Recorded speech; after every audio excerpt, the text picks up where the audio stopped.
सब प्रथा की शुरुआत हो गई थी और प्राचीन काल से लेकर आज तक, प्राचीन काल से लेकर आज तक ये प्रथाएं कहीं ना कहीं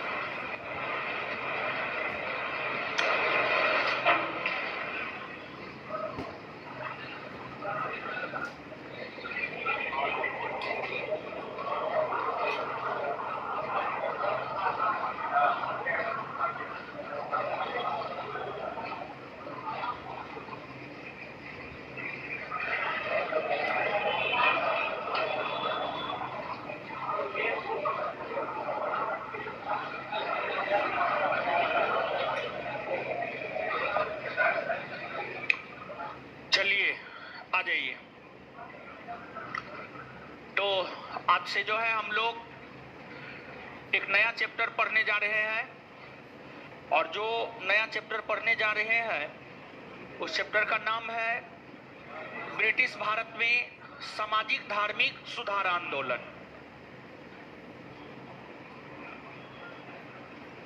ब्रिटिश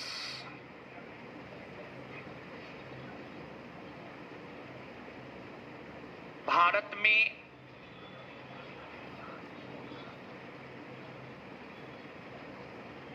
सामाजिक धार्मिक सुधार आंदोलन।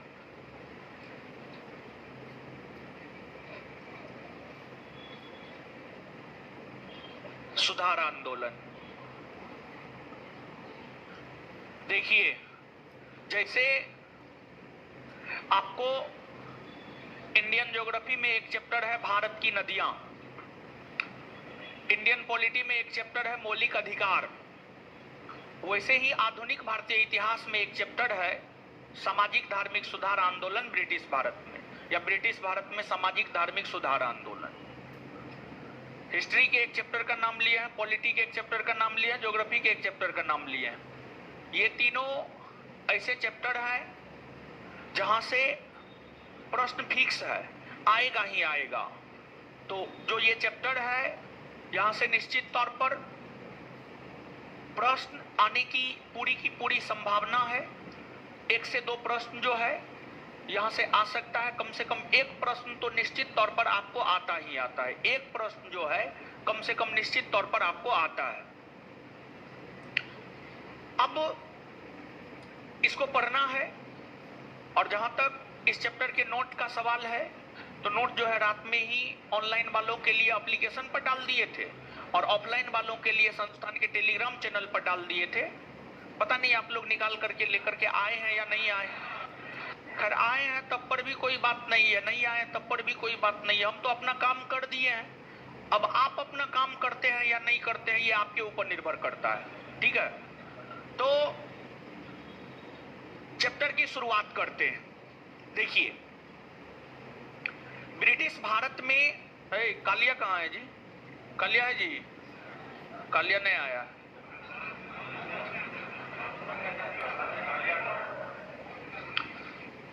ब्रिटिश भारत में जो सामाजिक धार्मिक सुधार आंदोलन हुए हैं, ब्रिटिश भारत में सामाजिक धार्मिक सुधार आंदोलन 19वीं 20वीं शताब्दी में हुआ है। 19वीं 20वीं शताब्दी में हुआ है। ब्रिटिश भारत में सामाजिक धार्मिक सुधार आंदोलन 19वीं 20वीं शताब्दी में हुआ है। देखिए, इसके भी पीछे कारण है। क्या कारण है? उस कारण को जो है हम लोग समझते हैं।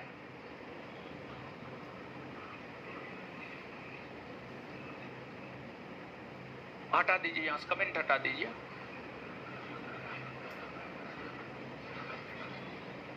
चलिए, आपको समझिएगा चीजों को कि विश्व का कोई भी देश हो, है अब इधर उधर करना बंद कीजिए ना। पढ़ाना शुरू किए हैं तो शांत रहिए ना, काहे इधर उधर करते हैं। ठीक है, विश्व का कोई भी देश हो, विश्व के लगभग सभी देशों में जो प्रारंभिक दौर के लोग थे वे रूढ़िवादी होते थे, वे परंपरावादी होते थे। कोई परंपरा अगर उनके संस्कृति में चली आ रही थी तो उनको लोग जो है मानते थे, उनको लोग मानते थे। तो उसी प्रकार से अगर भारत की बात करें तो भारत में भी जो प्राचीन काल से परंपराएं चली आ रही थी उस परंपरा को भारत के लोग मानते थे। भारत में प्राचीन काल से कौन सी परंपराएं चली आ रही थी? भारत में प्राचीन काल से जो परंपराएं चली आ रही है, मूर्ति पूजा, बहुदेववाद, सती प्रथा, बाल विवाह प्रथा, दहेज प्रथा, पर्दा प्रथा। जब आप तहकीकात करेंगे कि सती प्रथा, पर्दा प्रथा, मूर्ति पूजा, बहुदेववाद, बाल विवाह, ये सब प्रथा की शुरुआत भारत में कब से हुई है तो आपको पता चलेगा प्राचीन काल से ही ये सब प्रथा की शुरुआत हो गई थी। और प्राचीन काल से लेकर आज तक, प्राचीन काल से लेकर आज तक ये प्रथाएं कहीं ना कहीं अस्तित्व में है। इन प्रथाओं में से कुछ प्रथाओं को तो समाप्त कर दिया गया है, लेकिन सभी प्रथाएं समाप्त नहीं हुई है। जैसे सती प्रथा की बात करें तो सती प्रथा का अंत हो गया है। बाल विवाह प्रथा की बात करें, हद तक बाल विवाह प्रथा का अंत हो गया है। लेकिन वहीं अगर मूर्ति पूजा की बात करें, आज भी विद्यमान है। पर्दा प्रथा की बात करें, आज भी विद्यमान है। बहुदेववाद की बात करें, आज भी विद्यमान है। तो भारत के भीतर,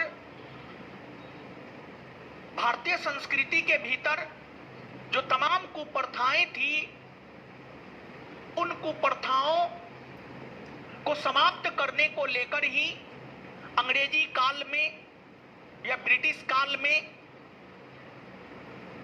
सामाजिक धार्मिक सुधार आंदोलन हुए। और ब्रिटिश काल में सामाजिक धार्मिक सुधार आंदोलन होने के पीछे कारण है। ब्रिटिश काल में सामाजिक धार्मिक सुधार आंदोलन होने के पीछे कारण है। क्या कारण है? तो कारण यह है कि आपको जब आप विश्व के मानचित्र पर आएंगे तो ये आपको यूरोप महादेश है, यूरोप महादेश है। और यूरोप महादेश में पुनर्जागरण आंदोलन की शुरुआत, यूरोप महादेश में पुनर्जागरण आंदोलन, पुनर्जागरण आंदोलन की शुरुआत इटली से हुई। इटली यहां पर एक देश है। इटली से यूरोप महादेश में पुनर्जागरण आंदोलन की शुरुआत हुई। और जब इटली से पुनर्जागरण आंदोलन की शुरुआत हुई तो यह पुनर्जागरण आंदोलन जो है पूरे यूरोप महादेश में फैला। यह पुनर्जागरण आंदोलन पूरे यूरोप महादेश में फैला। और जब पुनर्जागरण आंदोलन पूरे यूरोप महादेश में फैला तो इस पुनर्जागरण आंदोलन ने यूरोप महादेश में तर्कवाद, विज्ञानवाद, मानववाद को बढ़ावा दिया। तर्कवाद, विज्ञानवाद, मानववाद को बढ़ावा दिया। और जब यूरोप महादेश के लोग शिक्षित हो गए, वे सोचने विचारने लगे क्या गलत है, क्या सही है, तो फिर यूरोप महादेश के लोगों की अगर बात की जाए तो यूरोप महादेश के लोग विश्व के अन्य देशों के संपर्क में आए। उसी क्रम में यूरोप महादेश के लोग भारत के लोगों के संपर्क में आए, भारत के लोगों के संपर्क में आए। तो यूरोप महादेश के लोगों ने यह देखा कि जिन कुप्रथाओं से हम लोग कभी ग्रसित थे, उन कुप्रथाओं से भारत भी ग्रसित है। तो यूरोप महादेश के लोगों ने यह सोचा कि भारत के लोगों को भी जागरूक कर देते हैं, शिक्षित कर देते हैं। अगर भारत के लोग भी जागरूक और शिक्षित हो जाएंगे तो तर्कवाद, मानववाद, विज्ञानवाद का महत्व समझेंगे। और जब भारत के लोग तर्कवाद, मानववाद, विज्ञानवाद का महत्व समझेंगे, तब जाकर के भारत में भी जो फैली हुई कुप्रथाएं हैं, वो कुप्रथाएं समाप्त हो पाएंगी। और इसलिए यूरोपीय लोगों ने भारत को शिक्षित करने का काम किया, भारत के लोगों को शिक्षित करने का काम किया। और फिर भारत में शिक्षा का प्रसार हो पाया। और जब भारत में शिक्षा का प्रसार हो पाया तो भारत में एक नए वर्ग का उदय हुआ। और भारत में जिस नए वर्ग का उदय हुआ उसे बौद्धिक वर्ग कहा गया। भारत में जिस नए वर्ग का उदय हुआ उसे बौद्धिक वर्ग कहा गया। और बौद्धिक वर्ग के लोगों ने ही भारत में सामाजिक धार्मिक सुधार आंदोलन की शुरुआत की। बौद्धिक वर्ग के लोगों ने ही भारत में सामाजिक धार्मिक सुधार आंदोलन की शुरुआत की। और अगर बात करें यूरोपीय लोगों की, बात करें अंग्रेजों की, तो अंग्रेज सबसे पहले अपने आप को स्थापित बंगाल में किया था। अंग्रेज अपने आप को सबसे पहले स्थापित बंगाल में किया था। अंग्रेजों ने बंगाल को ही सबसे पहले अपना केंद्र बिंदु बनाया था। अंग्रेजों ने सबसे पहले बंगाल के लोगों को ही शिक्षित किया। और यही सब कारण रहा कि भारतवर्ष की अगर हम लोग बात करें तो भारतवर्ष के भीतर जो 19वीं 20वीं सदी का सामाजिक धार्मिक सुधार आंदोलन है, भारतवर्ष के भीतर 19वीं 20वीं शताब्दी का सामाजिक धार्मिक सुधार आंदोलन बंगाल से ही प्रारंभ हुआ। भारत के भीतर 19वीं 20वीं शताब्दी का सामाजिक धार्मिक सुधार आंदोलन जो है कहां से प्रारंभ हुआ? बंगाल से प्रारंभ हुआ। कहां से? बंगाल से प्रारंभ हुआ। और बंगाल से 19वीं 20वीं शताब्दी के सामाजिक धार्मिक सुधार आंदोलन की शुरुआत करने का श्रेय राजा राम मोहन राय को जाता है। राजा राम मोहन राय को जाता है। राजा राम मोहन राय को जाता है। तो यहां तक आप चीजों को नहीं समझे होंगे, यहां तक आप बहुत कम चीजों को समझे होंगे। हमको पता है, क्योंकि जिस शब्द का हमने प्रयोग किया है उस शब्द से आप बहुत ज्यादा परिचित नहीं होंगे। आप परिचित होंगे लेकिन बहुत ज्यादा परिचित नहीं होंगे। जैसे एक शब्द का हमने प्रयोग किया तर्कवाद, तर्कवाद। एक शब्द का हमने प्रयोग किया विज्ञानवाद। एक शब्द का प्रयोग हमने किया मानववाद। एक शब्द का हमने प्रयोग किया बौद्धिक वर्ग के लोग। तो ये सब शब्द से आप परिचित होंगे। हम ऐसा नहीं कह रहे कि आप परिचित नहीं होंगे, आप परिचित होंगे, लेकिन इसका अर्थ आप समझते भी होंगे या हो सकता नहीं भी समझते होंगे। देखिए तर्कवाद, तर्कवाद का मतलब क्या होता है? तर्कवाद का मतलब क्या होता है? जैसे मान लिया जाए कि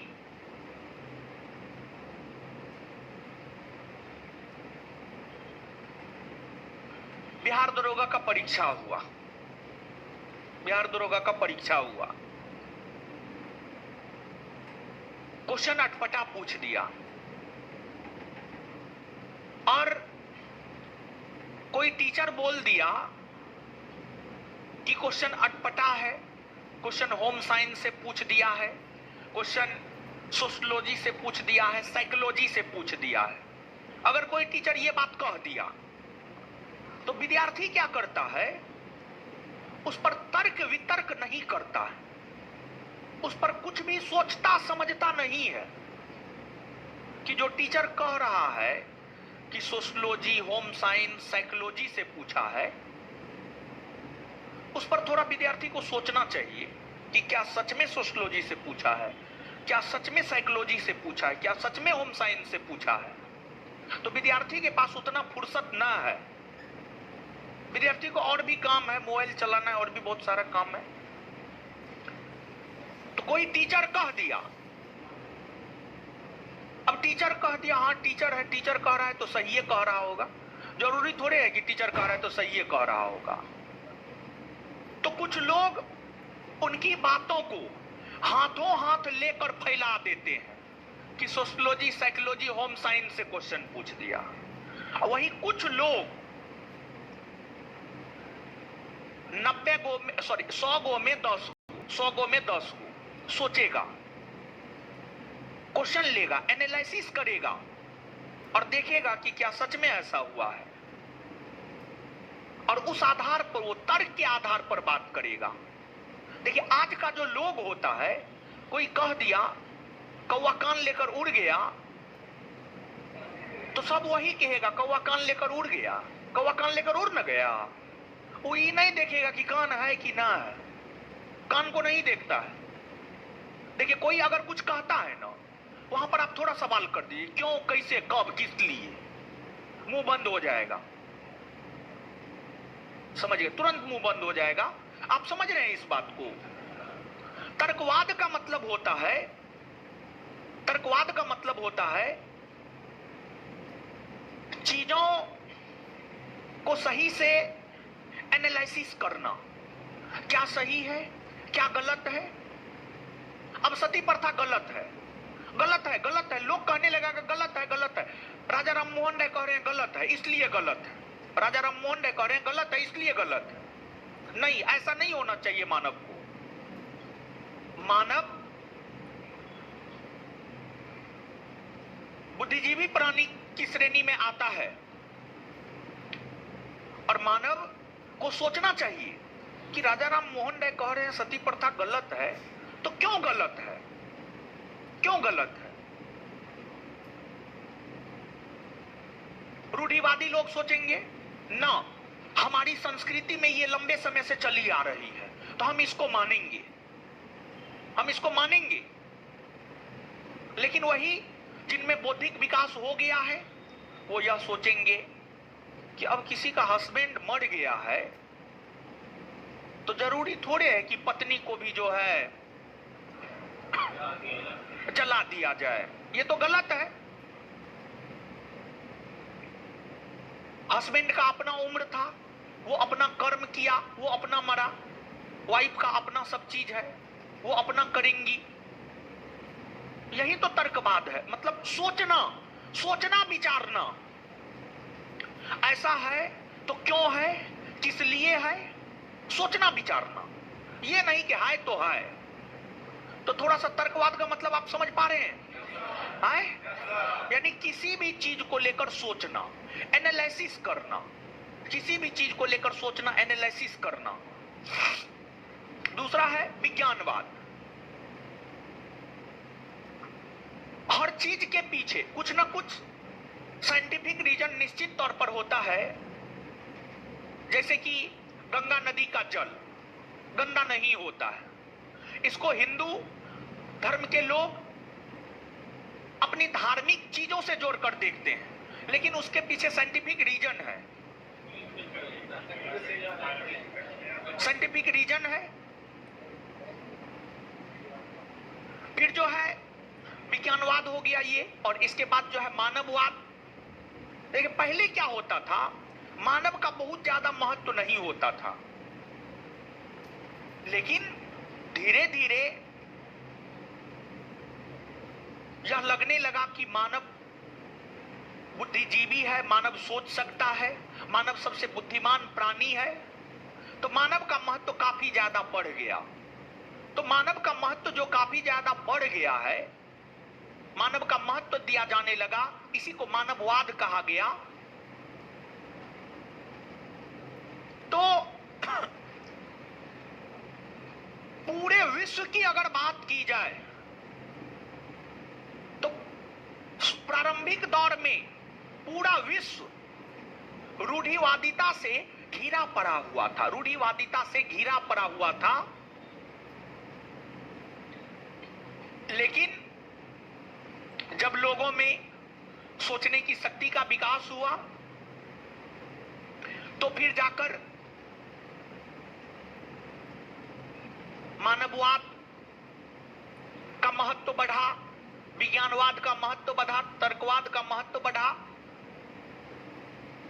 और फिर ब्रिटिश लोग भारत के लोगों के संपर्क में आए और भारत में भी जागरूकता फैलाने का काम किया। और तब फिर जाकर जो है 19वीं 20वीं सदी में सामाजिक धार्मिक सुधार आंदोलन हुए। ये सब समझने वाली बात थी, और आपका बिहार दरोगा परीक्षा समझने वाला परीक्षा है नहीं, तो इसलिए इसमें बहुत ज्यादा परेशान होने की जरूरत है नहीं। ऐसा कुछ भी नहीं है कि जो आप नहीं समझे होंगे। लेकिन यहां पर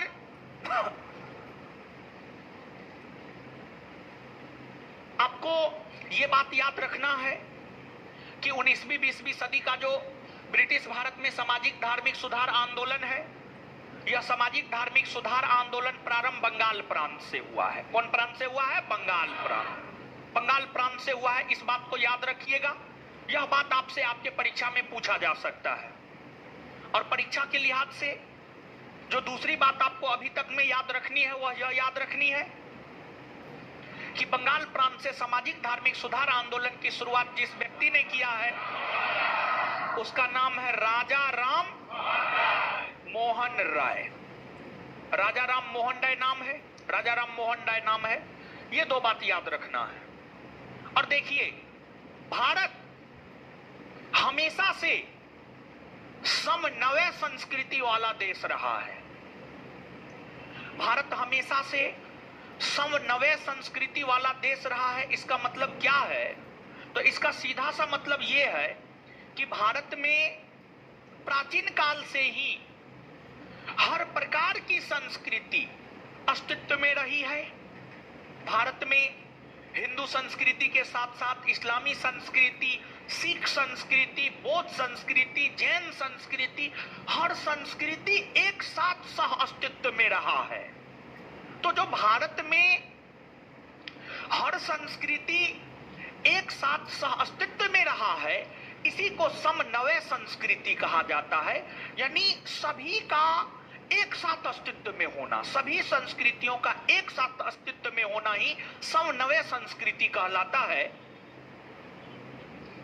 तो भारत एक समन्वय संस्कृति वाला देश रहा है। भारत एक पंथनिरपेक्ष राष्ट्र रहा है। भारत में सभी धर्मों का सह अस्तित्व एक साथ रहा है। और जिस प्रकार से हर मानव में कुछ न कुछ अच्छाई और कुछ न कुछ बुराई निश्चित तौर पर होता है, चाहे हम हो, आप हो, या ये लोग हो, या कोई भी हो, उससे मतलब नहीं है। अगर मानव है तो उसमें अच्छाई बुराई दोनों होगा। अगर सिर्फ अच्छाई ही है तो वह मानव नहीं है, वो भगवान है, ईश्वर है। तो हिंदू संस्कृति में भी कुछ कुप्रथाएं थी, इस्लामी संस्कृति में भी कुछ कुप्रथाएं थी, सिख संस्कृति में भी कुछ कुप्रथाएं थी, पारसी संस्कृति में भी कुछ कुप्रथाएं थी। तो जो 19वीं 20वीं सदी में सामाजिक धार्मिक सुधार आंदोलन हुए हैं, भारत के भीतर एक तो हिंदू धर्म में सामाजिक धार्मिक सुधार आंदोलन हुए हैं। हिंदू धर्म, भारत हिंदुओं का देश रहा है, भारत हिंदुओं का देश रहा है। तो हिंदू धर्म में जो भी कुप्रथाएं फैली हुई थी, उन कुप्रथाओं को दूर करने को लेकर सामाजिक धार्मिक सुधार आंदोलन हुए। फिर आपको हिंदू धर्म के अलावे जो अन्य धर्म थे, जैसे इस्लाम धर्म, सिख धर्म,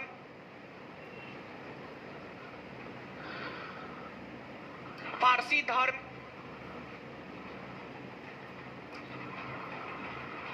इन धर्मों में भी सामाजिक धार्मिक सुधार आंदोलन हुए, लेकिन इन धर्मों में सामाजिक धार्मिक सुधार आंदोलन सीमित मात्रा में हुआ है, सीमित मात्रा में हुआ है। लेकिन वही अगर हम बात करें हिंदू धर्म में सामाजिक धार्मिक सुधार आंदोलन की, तो हिंदू धर्म में सामाजिक धार्मिक सुधार आंदोलन व्यापक स्तर पर हुआ। और व्यापक स्तर पर होने के पीछे रीजन यह है क्योंकि सबसे ज्यादा कुप्रथाएं, सबसे ज्यादा कुरीतियां हिंदू धर्म में ही फैली हुई थी। सबसे ज्यादा मानने वाले लोगों की संख्या भी इसी धर्म का था। यही कारण है कि इस धर्म में व्यापक स्तर पर सामाजिक धार्मिक सुधार आंदोलन हुए और हिंदू धर्म में सामाजिक धार्मिक सुधार आंदोलन जो व्यापक स्तर पर हुए हैं, इसमें कुछ भारत के लोगों ने सुधार किया है और कुछ विदेशियों ने भी सुधार किया है। कुछ भारत के लोगों ने सुधार किया है और कुछ विदेशियों ने सुधार किया है।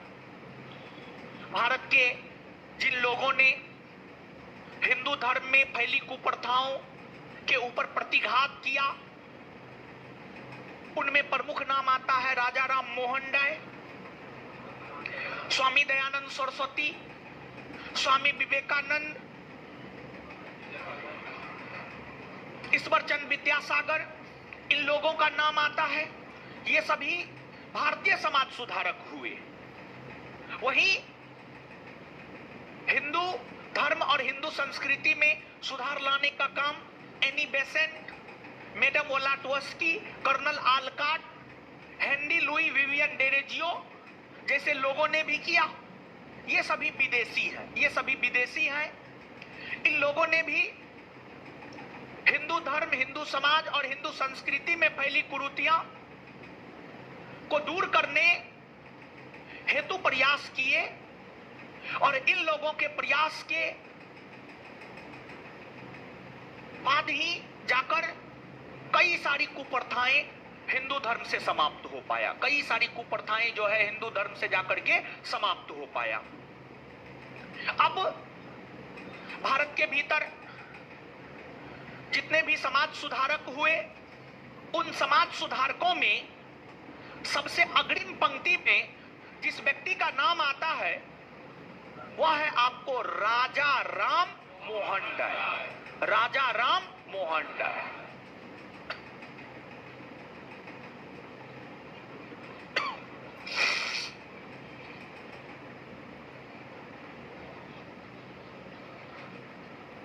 राजा राम मोहन राय। राजा राम मोहन राय की अगर बात की जाए तो ये बचपन से ही प्रतिभा के बहुत बड़े धनी थे। राजा राम मोहन राय की अगर बात की जाए तो इन्होंने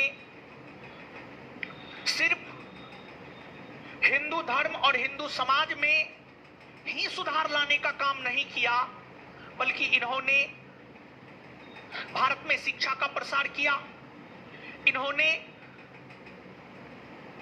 भारतीय पत्रकारिता के क्षेत्र में अपना अहम योगदान दिया।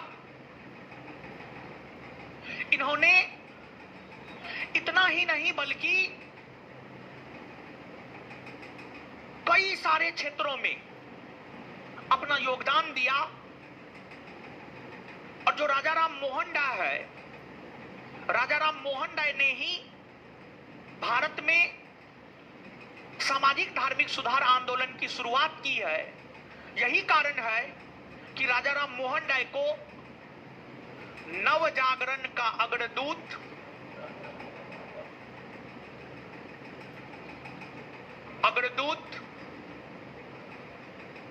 सुधार आंदोलन का प्रवर्तक,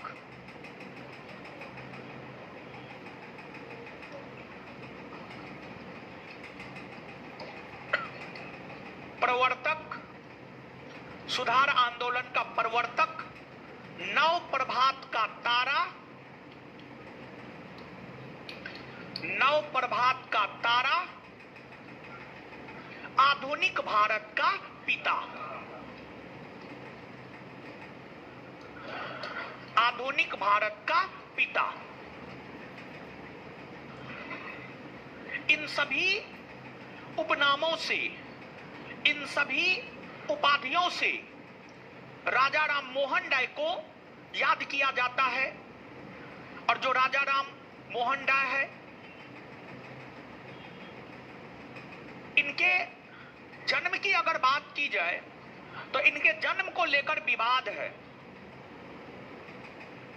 कुछ विद्वान इस बात को मानते हैं कि राजा राम मोहन राय का जन्म 1772 में हुआ, वही कुछ विद्वान इस बात को मानते हैं कि राजा राम मोहन राय का जन्म 1774 में हुआ। लेकिन जहां तक हमारा अपना मानना है और जहां तक हमने नोट में दिया है वह 1772 दिया है। और 1772 भी आपको भी याद रखना है। तो जो राजा राम मोहन राय है, राजा राम मोहन राय का जन्म 1772 ईस्वी में हुआ है और इनका निधन 1833 ईस्वी में हुआ है। तो जो राजा राम मोहन राय का जीवन काल है, राजा राम मोहन राय का जीवन काल 1772 से लेकर के 1833, 1772 से लेकर के 1833, यह राजा राम मोहन राय का जीवन काल है। राजा राम मोहन राय का जन्म 1772 में कलकत्ता प्रेसिडेंसी में हुआ था, कलकत्ता प्रेसिडेंसी। और वहीं राजा राम मोहन राय का देहांत या देहावसान या निधन 1833 ईस्वी में इंग्लैंड के ब्रिस्टल नामक शहर में हुआ था। इंग्लैंड के ब्रिस्टल नामक शहर में हुआ था। और राजा राम मोहन राय का जो जीवन काल है, राजा राम मोहन राय का जो जीवन काल है, यह जीवन काल कई उपलब्धियों को लेकर याद किया जाता है। राजा राम मोहन राय के पिता रमाकांत राय थे और राजा राम मोहन राय के माता उमाकांत देवी हुआ करती थी, उमाकांत देवी। और इनके पिता जो रमाकांत राय थे, रमाकांत राय बंगाल के नवाब के यहां, रमाकांत राय जो है, जो कि राजा राम मोहन राय के पिता थे, राजा राम मोहन राय के पिता रमाकांत राय बंगाल के नवाब के यहां काम किया करते थे। और राजा राम मोहन राय की आरंभिक शिक्षा दीक्षा पटना और बनारस में हुआ। पटना और बनारस में राजा राम मोहन राय की आरंभिक शिक्षा दीक्षा हुई। और राजा राम मोहन राय कई भाषाओं के ज्ञाता थे।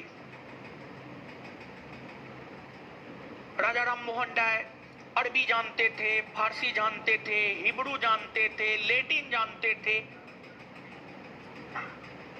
इन सभी भाषाओं से राजा राम मोहन राय जो है आपको परिचित थे। बांग्ला तो जानते ही थे, बंगाली थे, मूलतः बंगाली थे, तो बांग्ला भाषा तो जानते ही थे। और भारत के रहने वाले थे तो हिंदी भाषा भी तो जानते ही थे। कई भाषाओं के जानकार थे राजा राम मोहन राय। और राजा राम मोहन राय में जो बौद्धिक विकास हो पाया वो उनके आरंभिक शिक्षा दीक्षा के कारण। राजा राम मोहन राय के भीतर जो बौद्धिक विकास हो पाया है, जो बौद्धिक विकास हो पाया है, उसका कारण है उनकी शिक्षा दीक्षा। बचपन से ही उनको पढ़ने लिखने में लगा दिया गया, पढ़ने लिखने लगे, उनके भीतर बौद्धिक विकास हो गया।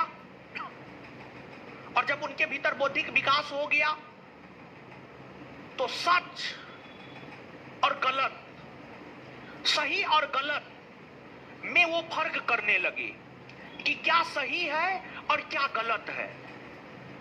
सही और गलत में उनको आने लगा, और जब सही और गलत में उनको अंतर समझ में आने लगा,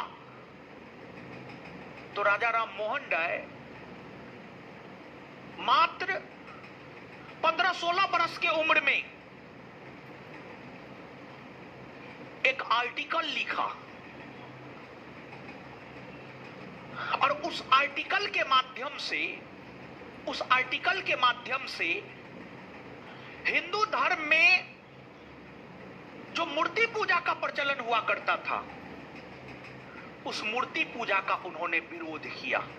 मूर्ति पूजा का विरोध किया। और जब राजा राम मोहन राय मूर्ति पूजा का विरोध किए, तो उनके अपने परिवार वालों ने ही राजा राम मोहन राय की आलोचना करना शुरू कर दिया। कहा, ये तो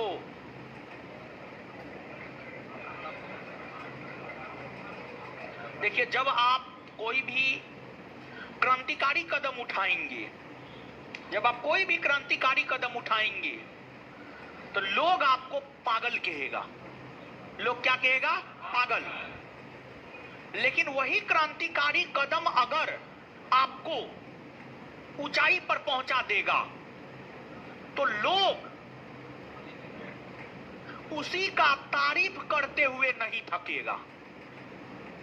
जो लोग आपके जिस कदम का पहले आलोचना कर रहा होता है, अगर उस राह पर चलते हुए आप सफल हो जाते हैं, तो वही लोग आपकी बड़ाई करते हुए नहीं थकेगा। तो इसलिए लोगों के चक्कर में मत पड़िए। लोग क्या कहता है क्या नहीं कहता, उसको गोली मारिए।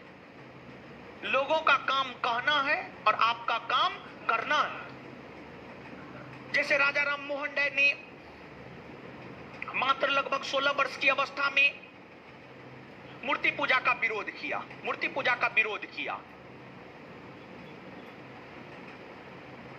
अगर राजा राम मोहन राय वहीं रुक जाते, ठहर जाते, और राजा राम मोहन राय यह सोचते कि ना, लोग हमारा विरोध कर रहा है, हम मूर्ति पूजा का विरोध किए हैं, जिस वजह से लोग हमारा विरोध कर रहा है, तो फिर आज हम लोग राजा राम मोहन राय को नहीं पढ़ रहे होते। लेकिन राजा राम मोहन राय के भीतर जो तर्कवाद का विकास हो गया था, उस तर्कवाद ने राजा राम मोहन राय को गलत और सही में फर्क करना सिखा दिया, और राजा राम मोहन राय के नजर में मूर्ति पूजा सही नहीं है, ऐसा राजा राम मोहन राय का सोचना था। जिस वजह से राजा राम मोहन राय ने मूर्ति पूजा का विरोध किया। भले उनके माता पिता ने राजा राम मोहन राय का विरोध किया, इससे राजा राम मोहन राय को कोई फर्क नहीं पड़ा। मूर्ति पूजा का विरोध करने के बावजूद भी मूर्ति पूजा पूर्णतः समाप्त नहीं हो पाया है। आज भी हमारे समाज में मूर्ति पूजा का प्रचलन है। आज भी हम लोग देवी दुर्गा की, देवी सरस्वती की मूर्ति बनाकर उसकी पूजा करते हैं, मंदिर में मूर्ति स्थापित करके उसकी पूजा करते हैं। और राजा राम मोहन राय के विषय में कहा जाता है कि जब राजा राम मोहन राय के पिता का निधन 1803 ईस्वी में हो गया, जब राजा राम मोहन राय के पिता का निधन 1803 ईस्वी में हो गया, तब राजा राम मोहन राय अंग्रेजों की सेवा में नियुक्त हुआ। तब राजा राम मोहन राय जो है अंग्रेजों की सेवा में नियुक्त हुआ। और राजा राम मोहन राय जॉन डिग्बी के सेवा में नियुक्त हुआ था। जॉन डिग्बी अंग्रेज था, ये जॉन डिग्बी की सेवा में नियुक्त हुआ था। और जॉन डिग्बी ने राजा राम मोहन राय को अपना दीवान नियुक्त किया। और राजा राम मोहन राय 1803 ईस्वी से लेकर 1814 ईस्वी तक जॉन डिग्बी की सेवा में दीवान के पद पर नियुक्त रहे, दीवान के पद पर नियुक्त रहे। लेकिन बाद में जाकर राजा राम मोहन राय को लगा कि हमें स्वतंत्र होना चाहिए, हमें भारतीय समाज में फैली कुरीतियों को समाप्त करवाने को लेकर काम करना चाहिए, हमें भारत के लोगों को जागरूक करना चाहिए, हमें भारत के लोगों को शिक्षित करना चाहिए, हमें समाचार पत्र निकालना चाहिए। यह सब बात राजा राम मोहन राय के दिमाग में आने लगा। और जब राजा राम मोहन राय के दिमाग में यह सब बात आने लगा और इन सभी बातों के आने के पीछे भी कारण था कि आखिरकार राजा राम मोहन राय के दिमाग में यह बात क्यों आया कि हम सती प्रथा का विरोध करेंगे, हम ठगी प्रथा का विरोध करेंगे, हम बाल विवाह प्रथा का विरोध करेंगे, हम मूर्ति पूजा का विरोध करेंगे, हम बहुदेववाद का विरोध करेंगे। यह सब बात राजा राम मोहन राय के दिमाग में क्यों आया, क्यों आया?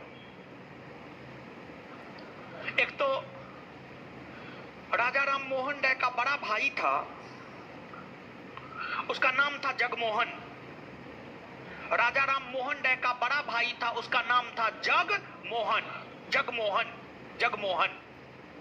और उसकी पत्नी थी अलका मंजरी, अलका मंजरी। और जगमोहन का जब निधन हो गया ना, तो जगमोहन के निधन होने के बाद राजा राम मोहन राय के जो बड़े भाई जगमोहन थे, जगमोहन के निधन होने के बाद जगमोहन के चिता पर ही उसकी भाभी को भी जला दिया गया। यह घटना राजा राम मोहन राय को अंदर तक हिलाकर रख दिया था। यानी झकझोरना नहीं होता है, इस घटना ने राजा राम मोहन राय को झकझोर दिया, अंदर तक झकझोर दिया। राजा राम मोहन राय ने इस घटना को काफी करीब से महसूस किया, काफी करीब से महसूस किया। और इस घटना के होने के बाद ही राजा राम मोहन राय ने यह तय कर लिया कि हमें हर हाल में सती प्रथा का अंत करना है, हमें हर हाल में सती प्रथा का अंत करना है। और राजा राम मोहन राय को भारतीय इतिहास तथा विश्व इतिहास में जिसको लेकर सबसे ज्यादा याद किया जाता है वह है उनके द्वारा सती प्रथा समाप्त करवाने को लेकर जो लोगों के बीच जागरूकता फैलाई गई, जो राजा राम मोहन राय ने अंग्रेजी सरकार को अपने वश में किया और अंग्रेजी सरकार के माध्यम से, अंग्रेज गवर्नर के माध्यम से, अंग्रेज गवर्नर लॉर्ड विलियम बेंटिक के माध्यम से सती प्रथा का अंत करवाया, सती प्रथा का अंत करवाया। राजा राम मोहन राय ने जो 1829 ईस्वी में विलियम बेंटिक की मदद से सती प्रथा का अंत करवाया, यह उनका सबसे बड़ा योगदान माना जाता है, यह उनका सबसे बड़ा योगदान माना जाता है। और अगर बात हम लोग राजा राम मोहन राय की करें तो उनका योगदान सिर्फ इतना नहीं था, उनका योगदान सिर्फ सती प्रथा समाप्त करने भर नहीं था, बल्कि उनका और भी कई क्षेत्रों में योगदान रहा है। तो राजा राम मोहन राय का जो और भी कई क्षेत्रों में योगदान रहा है उसकी चर्चा करेंगे, लेकिन उससे पहले आप इस बात को जानिए कि राजा राम मोहन राय ने सती प्रथा को अंत करवाने को लेकर 1828 ईस्वी में ब्रह्म सभा नामक संगठन की स्थापना की। ब्रह्म सभा नामक संगठन की स्थापना की और यही ब्रह्म सभा कालांतर में जाकर या बाद में जाकर ब्रह्म समाज बना। ब्रह्म समाज बना और ब्रह्म समाज के विषय में कोई ऐसा परीक्षा नहीं होगा जो ना पूछा होगा कि ब्रह्म समाज की स्थापना कब हुई है, या इसके संस्थापक कौन है, या ब्रह्म समाज का पहले क्या नाम था। ये कुछ ऐसे प्रश्न हैं जो प्रश्न लगभग हर परीक्षा ने पूछा है, लेकिन फिर भी आपके जैसे प्रकृति के छात्र ये सब प्रश्न भी गलती करके आ जाते हैं। और अगर इस प्रकार के प्रश्न को गलती करके आते हैं तो आपसे बड़ा अपराधी कोई नहीं है। और खास तौर पर जो चीज आप पढ़े हुए हैं वहां से अगर प्रश्न आया कोई भी प्रश्न आया, कुछ भी प्रश्न आया, और अगर आप नहीं बना करके आए हैं तो आप अपराधी हैं, समझ गए। राजा राम मोहन राय ने ब्रह्म समाज नामक ही संगठन की स्थापना नहीं किया, बल्कि राजा राम मोहन राय के द्वारा और भी कई सारे संगठनों की स्थापना की गई। जैसे कि राजा राम मोहन राय ने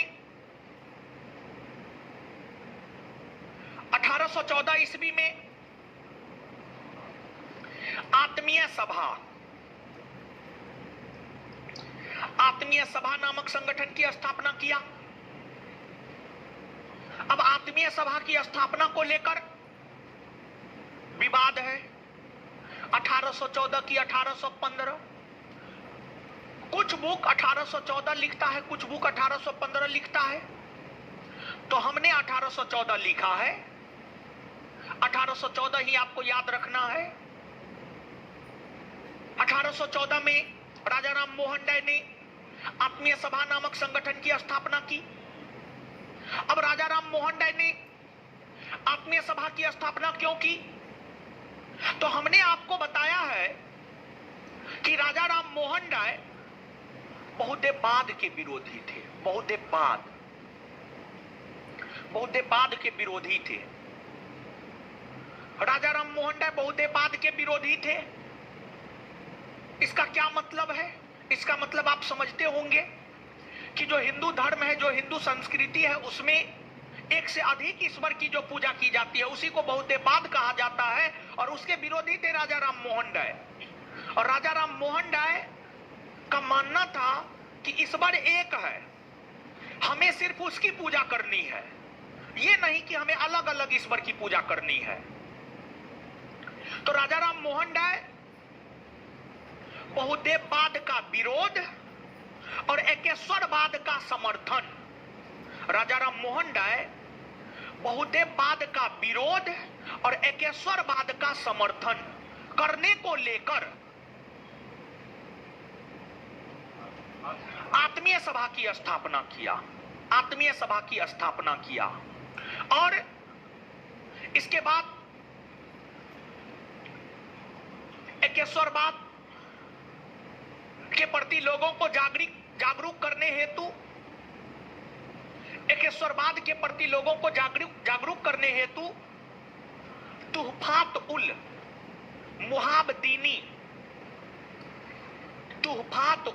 मुहाबदीनी नामक समाचार पत्र इनके द्वारा निकाला गया।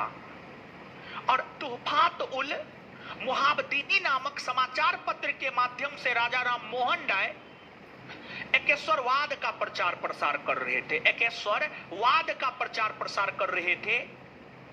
और फिर बाद में जाकर राजा राम मोहन राय ने 1816 ईस्वी में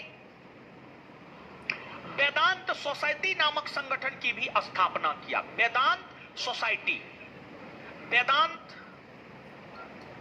सोसाइटी नामक संगठन की भी स्थापना किया।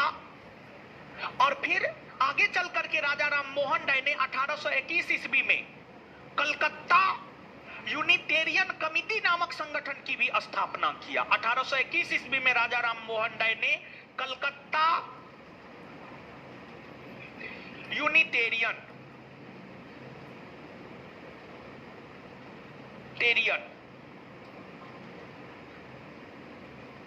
कमिटी, कलकत्ता यूनिटेरियन समिति कमिटी या संगठन नामक संगठन की स्थापना भी राजा राम मोहन राय के द्वारा किए गए थे। तो राजा राम मोहन राय के द्वारा जो है ब्रह्म समाज ही नहीं बल्कि राजा राम मोहन राय ने ब्रह्म समाज के साथ साथ आत्मीय सभा, वेदांत सोसाइटी, कलकत्ता यूनिटेरियन कमिटी जैसे संगठनों की स्थापना राजा राम मोहन राय के द्वारा की गई। और इन तमाम संगठनों के माध्यम से राजा राम मोहन राय भारतीय समाज में फैली कुरीतियों की ओर लोगों का ध्यान आकृष्ट करवाया।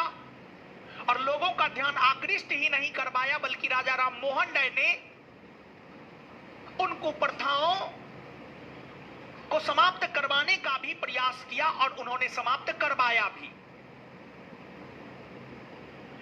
इन संस्थाओं की स्थापना के साथ साथ राजा राम मोहन राय ने यह सोचा कि अगर भारत के लोग शिक्षित हो जाएंगे, भारत के लोगों में बौद्धिक विकास हो जाएगा, तो भारत के लोग गलत और सही में फर्क करने लगेंगे।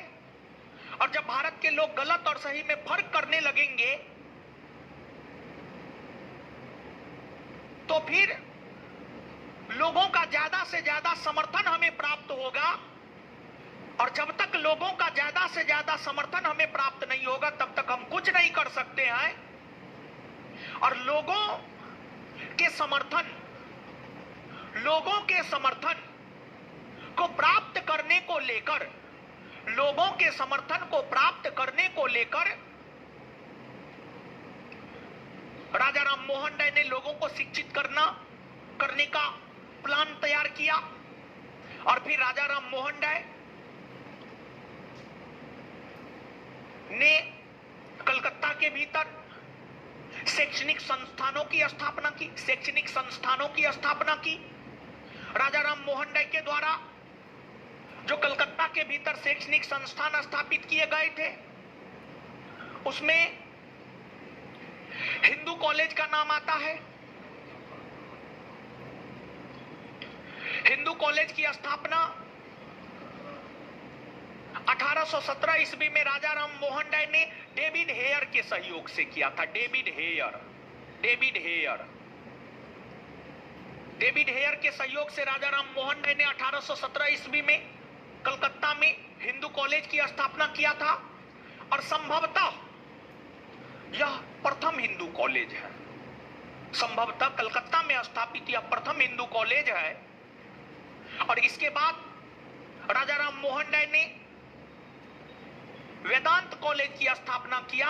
और राजा राम मोहन राय ने वेदांत कॉलेज की स्थापना 1825 ईस्वी में किया। 1825 ईस्वी में राजा राम मोहन राय ने वेदांत कॉलेज की स्थापना किया। राजा राम मोहन राय के द्वारा जो ये तमाम शैक्षणिक संस्थान स्थापित किए गए, इन शैक्षणिक संस्थानों के माध्यम से राजा राम मोहन राय ने भारत के लोगों को शिक्षित करने का काम किया। और इसके अलावे अगर राजा राम मोहन राय की हम लोग बात करें तो उनका योगदान पत्रकारिता क्षेत्र में भी रहा है। और भारत के भीतर राजा राम मोहन राय लेखन कला के भी धनी थे। राजा राम मोहन राय को भारत के राष्ट्रीय पत्रकारिता का अग्रदूत या राष्ट्रीय पत्रकारिता का, राष्ट्रीय शब्द का प्रयोग हम कर रहे हैं, राष्ट्रीय शब्द का प्रयोग कर रहे हैं, इसको ध्यान से याद रखिएगा। राष्ट्रीय पत्रकारिता का अग्रदूत राजा राम मोहन राय को माना जाता है और राजा राम मोहन राय के द्वारा कई सारे पत्र पत्रिका निकाले गए। राजा राम मोहन राय ने तोहफातुल मुहाबदीनी, मिरातुल अखबार जैसे पत्र पत्रिका निकालने का काम किया।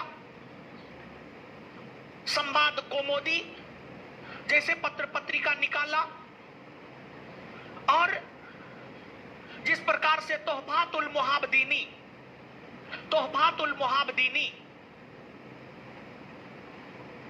बहुदेववाद का विरोध और एकेश्वरवाद का समर्थन करने को लेकर राजा राम मोहन राय के द्वारा निकाले गए थे, उसी प्रकार से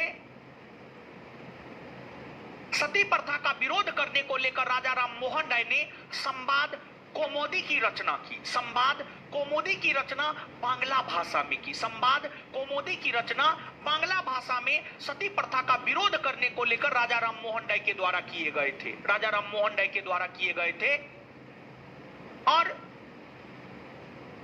इसके अलावे और भी कई सारे पत्र पत्रिका राजा राम मोहन राय के द्वारा निकाले गए थे, जैसे कि राजा राम मोहन राय ने बाइबिल के आधार पर जो है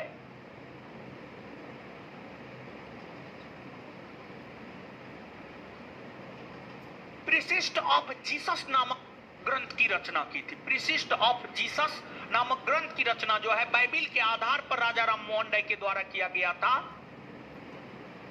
तो आप समझ सकते हैं कि राजा राम मोहन राय का योगदान पत्रकारिता जगत में भी है, शैक्षणिक कार्यों में भी है,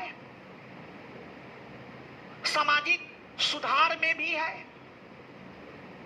आप इन बातों से ही अनुमान लगा सकते हैं कि राजा राम मोहन राय प्रतिभा के कितने धनी रहे होंगे। और निश्चित तौर पर राजा राम मोहन राय प्रतिभा के बहुत बड़े धनी व्यक्तित्व के थे, प्रतिभा के बहुत बड़े धनी व्यक्तित्व के राजा राम मोहन राय थे। और राजा राम मोहन राय की अगर बात की जाए तो उन्होंने जूरी अधिनियम जो कि 1826-27 में लाया गया था, जूरी अधिनियम जो कि 1826-27 में लाया गया था, जूरी अधिनियम का विरोध राजा राम मोहन राय ने किया था, क्योंकि जूरी अधिनियम के माध्यम से हिंदू और मुसलमानों के बीच विभेद पैदा अंग्रेजों के द्वारा किए जा रहे थे। जूरी अधिनियम जो कि 1826-27 में आया था, इस जूरी अधिनियम के माध्यम से अंग्रेज हिंदू और मुसलमानों के बीच विभेद पैदा करना चाहता था। इस बात को राजा राम मोहन राय समझ गए और फिर राजा राम मोहन राय ने अंग्रेजों का विरोध किया जूरी अधिनियम को लेकर। राजा राम मोहन राय इस व्यक्तित्व के थे कि अगर कोई चीज सही है और वो सही काम कोई अंग्रेज कर रहा है, उसके समर्थन में आकर के खड़ा हो जाते थे। अगर कोई काम गलत है, वो गलत कोई भारतीय कर रहा है, तो राजा राम मोहन राय उसका विरोध करते थे। मतलब उनका जो विचार था ना, उनका जो थॉट प्रोसेस था, वो ऐसा नहीं था कि वो अपने थॉट प्रोसेस को, वो अपने विचार को भारत तक सीमित कर लिया था। नहीं, उनका विचार काफी ओपन था। वो ये नहीं देखते थे कि काम कौन कर रहा है, वो ये देखते थे कि काम सही है या गलत, कौन कर रहा है नहीं कर रहा है, इससे उनको कोई फर्क नहीं पड़ता था। अंग्रेजों की सेवा में रहे, लेकिन जब जूरी अधिनियम के माध्यम से अंग्रेजों ने हिंदू और मुसलमानों के बीच विभेद उत्पन्न करना शुरू किया, तो फिर राजा राम मोहन राय ने उस जूरी अधिनियम का विरोध कर दिया, अंग्रेजों का विरोध किया।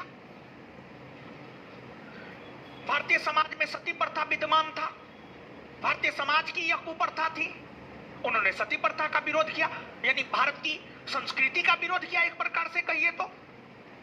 तो जो राजा राम मोहन राय का विचार था वो काफी खुला विचार था, काफी ओपन विचार था, और उनके इन्हीं विचारों के कारण, उनके द्वारा उठाए गए कदमों के कारण, उनके योगदान के कारण इतिहास में हमें राजा राम मोहन राय के विषय में पढ़ने होते हैं। और राजा राम मोहन राय के विषय में कहा जाता है कि उनका समकालीन मुगल बादशाह अकबर द्वितीय था। उनका समकालीन मुगल बादशाह कौन था? अकबर द्वितीय।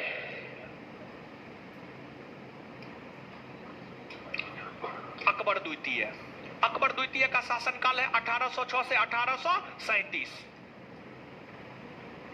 अंग्रेज अकबर द्वितीय का पेंशन रोक दिया था, पेंशन रोक दिया था। तो अकबर द्वितीय मुगल बादशाह था,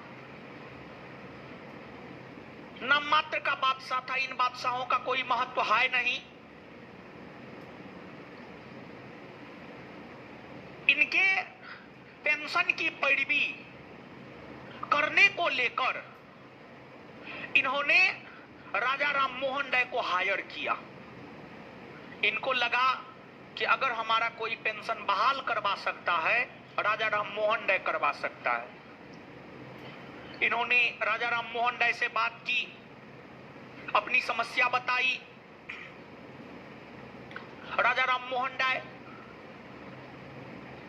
को यह लगा कि नहीं, ये बादशाह हैं, इनकी अपनी मान मर्यादा प्रतिष्ठा है, और इनको अगर पेंशन नहीं मिलेगा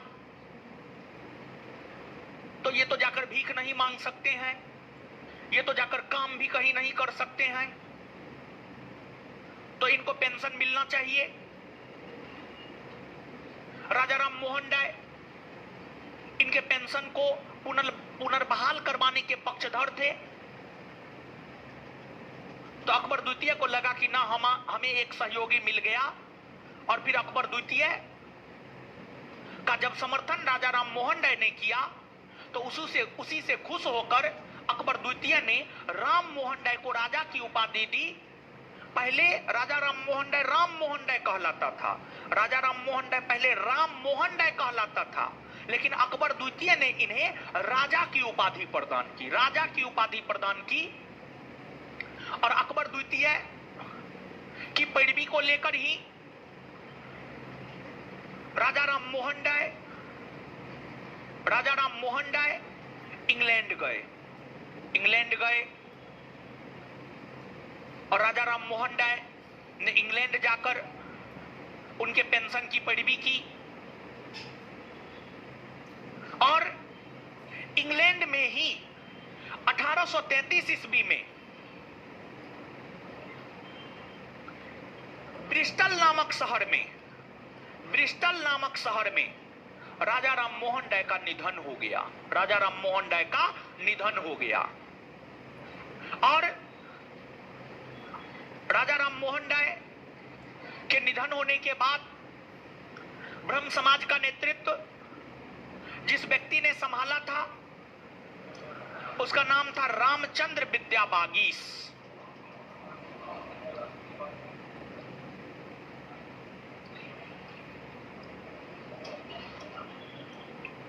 रामचंद्र विद्या बागीस। लेकिन रामचंद्र विद्या बागीस अस्थायी तौर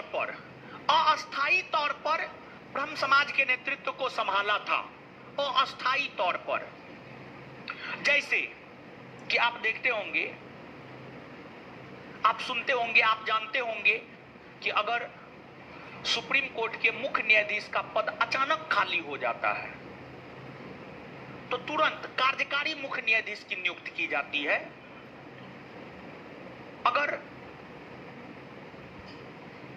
बड़ी आप दोनों बात कर रहे हैं, ऐसा नहीं है कि मेरा नजर आप दोनों पे नहीं है। आप उधर क्या देख रहे हैं? आप ही तो बतिया रहे हैं, आप ही दोनों तो बतिया रहे हैं। निकलिए दोनों, निकलिए तो क्लासरूम से, एकदम शुरुए से देख रहे, निकलिए दोनों, निकलिए, जो बतिया रहे हैं निकलिए जल्दी, निकलिए निकलिए निकलिए, अरे निकलिए जी, हाँ व्हाइट, हाँ वही वही वही वही वही, हाँ व्हाइट के बगल में ब्लैक और जो भी कलर है वो दोनों को निकल जाइए भाई जी लोग। आप लोग तो हमारी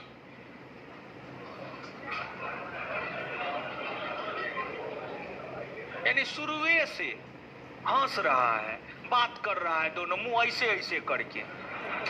ठीक है, अब एगो सीमा होता है, हम बहुत बर्दाश्त किए, जब से तभी से हम बर्दाश्त कर रहे थे।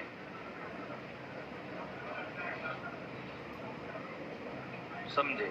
चलिए, उसको लग रहा था कि हमको नजर ही नहीं पड़ता।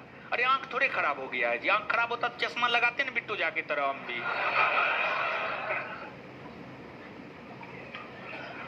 तो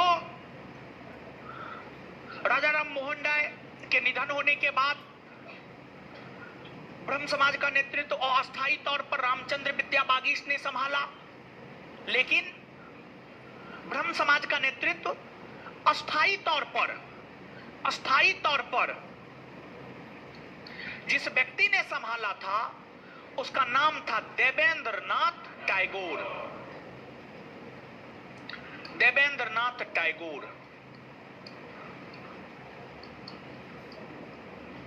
देवेंद्रनाथ टैगोर, जो देवेंद्रनाथ टैगोर थे, ये राजा राम मोहन राय के सहयोगी थे। राजा राम मोहन राय की विचारधारा से काफी ज्यादा प्रभावित थे।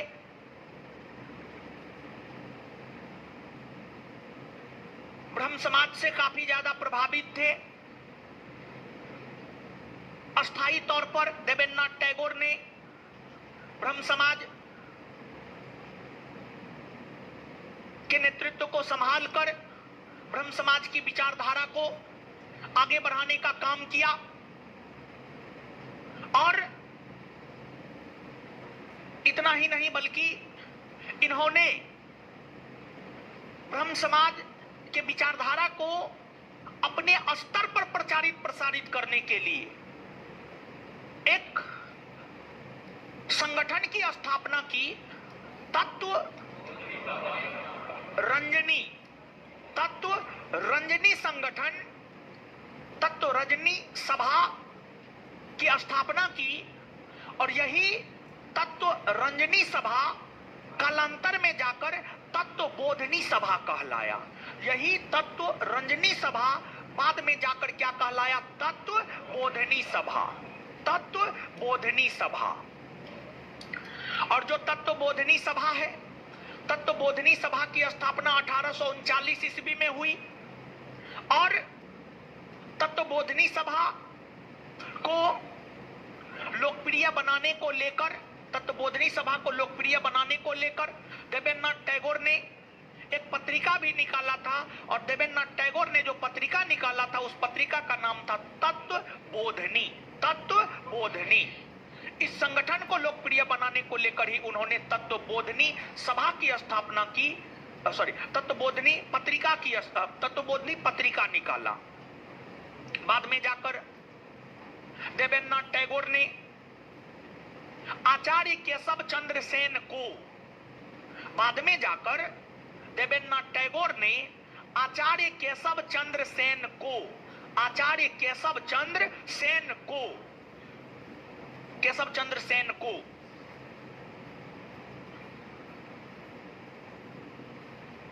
ब्रह्म समाज का आचार्य बनाया, ब्रह्म समाज का सर्वे सर्वा बनाया। पहले ब्रह्म समाज के सर्वे सर्वा देवेंद्रनाथ टैगोर थे, लेकिन देवेंद्रनाथ टैगोर ने केशव चंद्र सेन को ब्रह्म समाज का सर्वे सर्वा बना दिया और केशव चंद्र सेन को आचार्य की उपाधि प्रदान की। जब ब्रह्म समाज की बागडोर केशव चंद्र सेन के हाथ में आया तो केशव चंद्र सेन ने ब्रह्म समाज की विचारधारा को लेकर यह विचार व्यक्त किया कि ब्रह्म समाज का विचार सिर्फ भारत तक सीमित नहीं रहना चाहिए, विदेशी सरजमी पर भी इसका प्रचार प्रसार होना चाहिए, विदेशी सरजमी पर भी इसका प्रचार प्रसार होना चाहिए। अर्थात केशव चंद्र सेन ब्रह्म समाज का अंतरराष्ट्रीयकरण करना चाहता था। केशव चंद्र है, क्या कर रहे हैं आप? ब्रह्म समाज का अंतरराष्ट्रीयकरण केशव चंद्र सेन करना चाहता था। केशव चंद्र सेन जो है ब्रह्म समाज का अंतरराष्ट्रीयकरण करना चाहता था।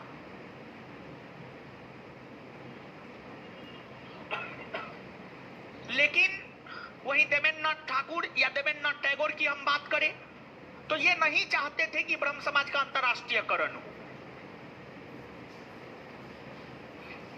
इस बात को लेकर तथा और भी कई सारे पहलू थे जिसको लेकर देवेंद्रनाथ टैगोर और केशव चंद्र सेन के बीच मतभेद हो गया। देवेंद्रनाथ टैगोर और केशव चंद्र सेन के बीच क्या हो गया? मतभेद हो गया। और जब दोनों के बीच मतभेद हुआ तो दोनों के बीच होने वाले मतभेद ने ही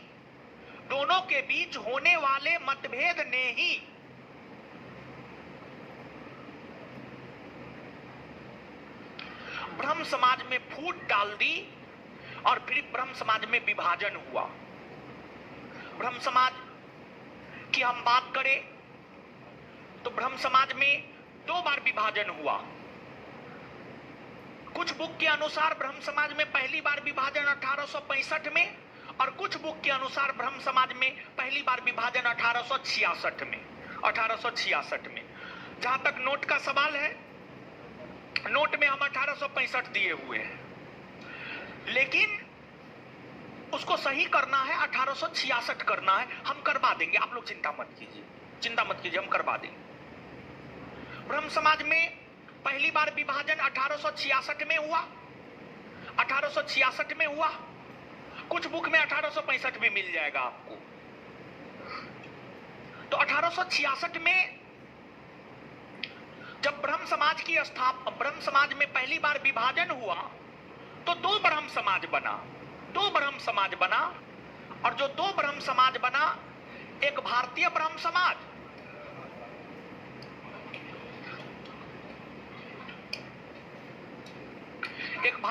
समाज और एक आदि ब्रह्म समाज।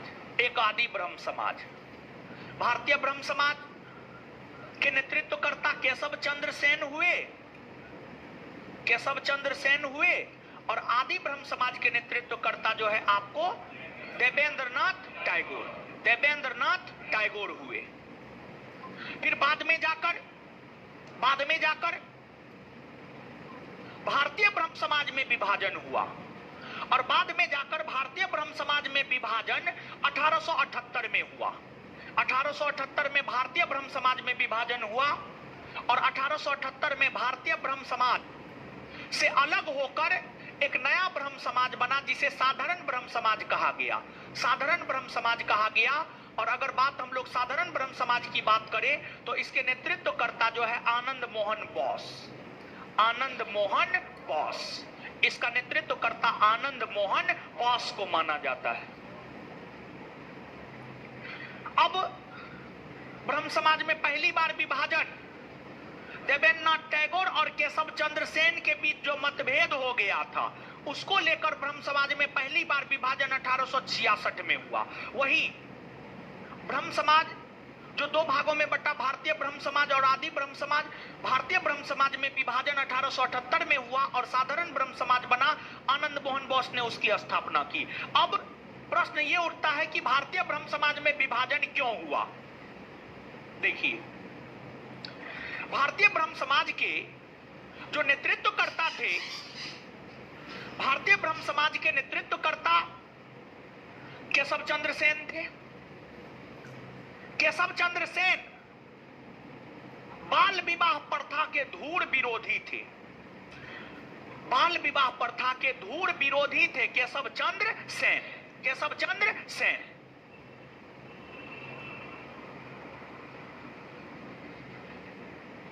केशव चंद्र सेन के प्रयास से ही लॉर्ड नॉर्थब्रुक के समय 1872 ईस्वी में नेटिव मैरिज एक्ट या ब्रह्म विवाह अधिनियम पारित हुआ। केशव चंद्र सेन के प्रयास से ही 1872 ईस्वी में नेटिव मैरिज एक्ट या ब्रह्म विवाह पारित हुआ, जिसके तहत लड़का और लड़की के विवाह के न्यूनतम उम्र को निर्धारित किया गया और कहा गया इसमें कि लड़की के विवाह का न्यूनतम उम्र कम से कम 14 बरस और लड़का के विवाह का न्यूनतम उम्र कम से कम 18 बरस, कम से कम 18 बरस, 18 बरस।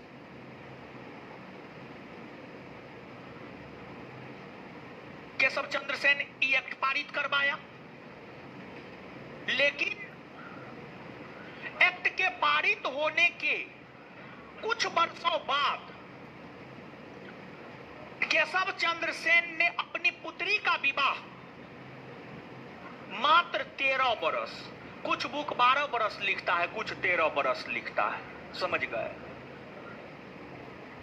देखिए ज्यादा बुक भी पढ़ना खतरनाक हो जाता है, समझे, जानलेवा होता है।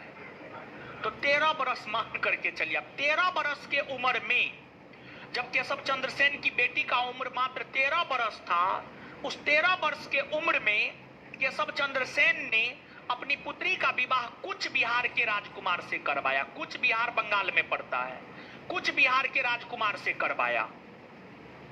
अब देखिए ये तो वही बात न हो गया कि हम कहते हैं आप मोबाइल मत चलाइए और हम क्लास में आकर के पूरा क्लास मोबाइले चलाते हैं। मान लिया जाए ऐसा होता है तो आप हमारी बात थोड़े मानिएगा, कहिएगा ये मास्टर बाप ने मोबाइल चलाता है, इसका बात काहे मानेंगे, है कि ना? ठीक है, लेकिन हम तो क्लास में नहीं चलाते हैं। क्लास में बताइए मोबाइल चलाते हुए देखे हैं आप? नहीं। फोन रिसीव करते हुए देखे हैं? नहीं। रेयर एंड रेयरेस्ट केस में, समझ गए। तो बात ये है। तो केशव चंद्र सेन कहा बाल विवाह का धूर विरोधी था, और जब अपने पर पड़ा तो अपनी बेटी का विवाह मात्र 13 वर्ष में करवा दिया। तो इससे उनके जो समर्थक थे, उनके जो अनुयायी थे, वो नाराज हो गए और फिर आनंद मोहन बोस ने यह तय किया कि अब हमको अलग हो जाना चाहिए, और तब जाकर के आनंद मोहन बोस भारतीय ब्रह्म समाज से अलग हो गए और आनंद मोहन बोस भारतीय ब्रह्म समाज से अलग होकर के एक नए संगठन साधारण ब्रह्म समाज की स्थापना 1878 ईस्वी में किया। बात क्लियर? ये है राजा राम मोहन राय और ब्रह्म समाज की कहानी। चलिए, तो अब राजा राम मोहन राय और ब्रह्म समाज की जो कहानी है, नोट आप लोग पलटिएगा।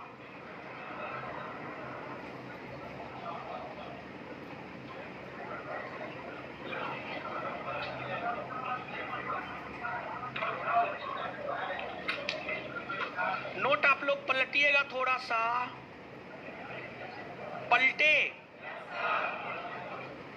पेज नंबर 134 नोट है ना जी? पेज नंबर आपके कहने से नहीं दिया हुआ है, आंख है आपको? पेज नंबर 134 पे गए? 134 में देखिए बीच में ब्रह्म समाज लिखा हुआ है। अब ब्रह्म समाज के बाद पहला पॉइंट, राजा राम मोहन राय द्वारा नामित द्वारका नाथ टैगोर, द्वारका नहीं होगा देवेंद्र होगा, हम देवेंद्र ही दिए थे, द्वारका को काट के कीजिए देवेंद्र, देवेंद्र, देवेंद्र, देवेंद्र नाथ टैगोर मिला। पेज नंबर 134 सुधार कीजिएगा, शब्द में गलती है, ठीक है। इसमें पेज नंबर 134 बीच में लिखा हुआ होगा ब्रह्म समाज, और ब्रह्म समाज के ठीक नीचे पहला पॉइंट, राजा राम मोहन राय द्वारा नामित द्वारका नाथ टैगोर, द्वारका को काट करके देवेंद्र नाथ टैगोर, देवेंद्र नाथ टैगोर, देवेंद्र नाथ टैगोर। इसके बाद अगला पेज पलटिए, पेज नंबर 135। पेज नंबर 135 में सबसे पहला पॉइंट, 1865 में ब्रह्म समाज में प्रथम अलगाव हुआ। कुछ बुक 1865 लिखता है, जैसे बीएल ग्रोवर के अनुसार ये सही है, लेकिन मेरा अपना मानना, हम जो और बुक पढ़े हैं, ज्यादा ऑथेंटिक बुक 1866 ही लिखता है, समझ गए? तो 1866 कर लीजिए, ठीक है, बाद बाकी सब सही है। चलिए, क्लियर है इतना बात? अब हम क्या चाहते हैं जानते हैं? हम क्या चाहे? आजादी। आजाद तो है, ये है, टुकड़ा टुकड़ा गैंग नहीं नारा लगाता है। हम क्या चाहे? आजादी। कौन चीज से आजादी?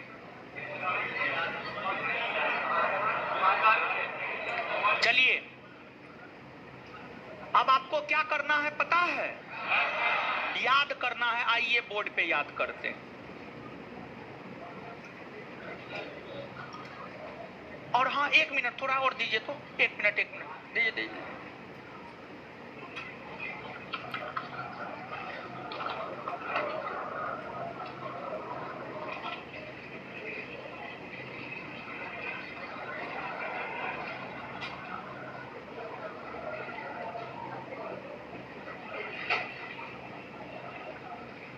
हाँ, उसी पॉइंट में जो 1866 वाला किए थे।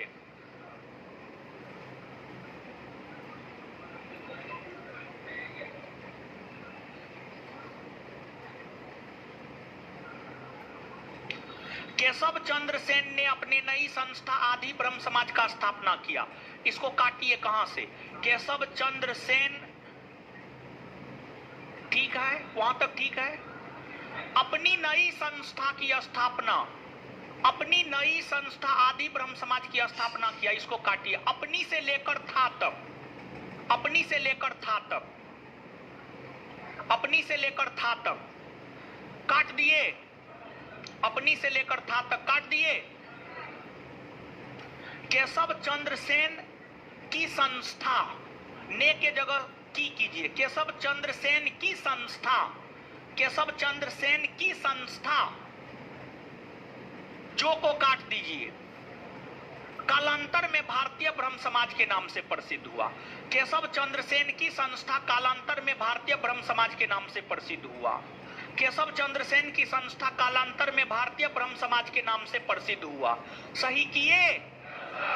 आए? अब आइए,